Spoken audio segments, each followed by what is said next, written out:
Thank you, Becky. Really important to recognize interpreters and the difficult work that they do. Thanks, Becky. Just want to say one other quick thing here because I'm going to introduce Lynn Holland, who's a member of the Board of Directors. And I'd like to also recognize and thank the Board of Directors of DJPC, Elliot Williams, Lynn Holland, who is here with me and will be talking right now, Preston Enright, Amy Sulsada, Kaylin DeVries, and Lorena Gaber.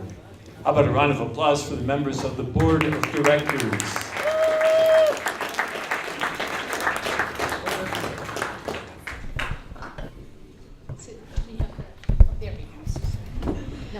Good evening, everyone. Thanks for sticking around. In the photo you'll see here are some of the people that we've been working with internationally. In the lower left-hand side, you see Maxima Chope, who led the fight against the expansion of the Newmont gold mine in Cajamarca. Continues to do so. In 2014, our DJPC delegation met with Maxima and other activists in the area to learn about their struggle and express our support. Since then, we've maintained contact and have continued to call out Newmont on its abuses against Maxima. On the upper left-hand side, you see Berta Oliva on the far left. She leads the committee of relatives that have disappeared in Honduras. And our DJPC delegation visited with her, as you see here, in 2013. And we continue to monitor the situation there and to respond to human rights issues in Honduras. We'll be hosting author and activist Dana Frank, who's written a book on the devastating impact of the coup in Honduras. She'll be here in January. On the upper right-hand side, third from the right, is Vidalina Morales, whom we honored last year for her role in achieving the world's first ban against metal mining in El Salvador. Really a stunning achievement. On the lower right is Berta Cáceres. She's in front of the window there, bathed in light, speaking to a DJPC delegation, among others in Honduras, about her struggle and the struggle of the Lenca people against the building of a major hydroelectric dam. And as we know, she was killed in 2016, and her companion, human rights activist Gustavo Castro, was wounded in that attack.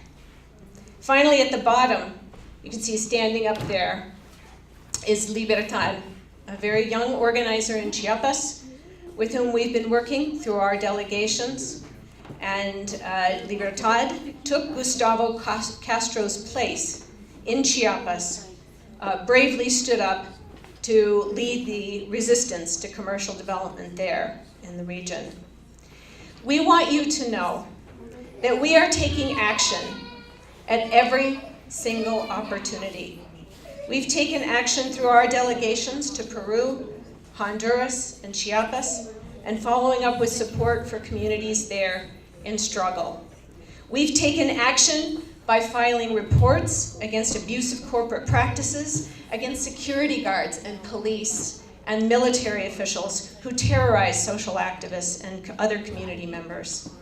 Our reports and letters of appeal have gone out to the UN Commission on the Rights of Indigenous Peoples, the UN Permanent Forum on Indigenous Issues, the Office of the High Commissioner on Human Rights, the Inter-American Commission on Human Rights, the Consul General of Peru in Denver, right here, where we met with him in person, the Indigenous Peoples Division of the World Bank, and our own members of Congress here in the US.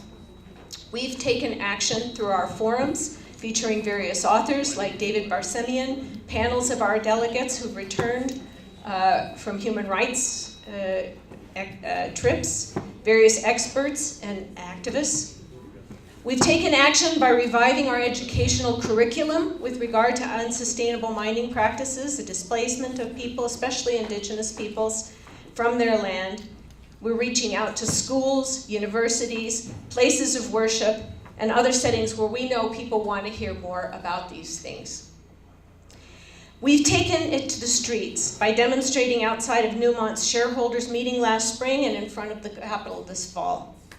We've taken action out at the Aurora Detention Center, holding rallies and protesting the detention of immigrants and refugees there.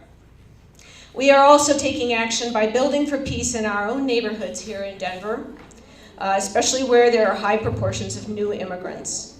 And that includes painting, cleaning, building, weeding, and sitting down to a meal that they prepared for us. So from the Nestle boycott in the early 80s to the fight for immigrant and activist and indigenous rights, today the DJPC continues to move forward in the struggle to uphold and defend and champion human rights. So we are as productive, I think, this year as we have ever been. But we can't carry on this work without your help. And I can assure you that the value of every dollar you give is multiplied many times, because the vast majority of what we do here is volunteer work.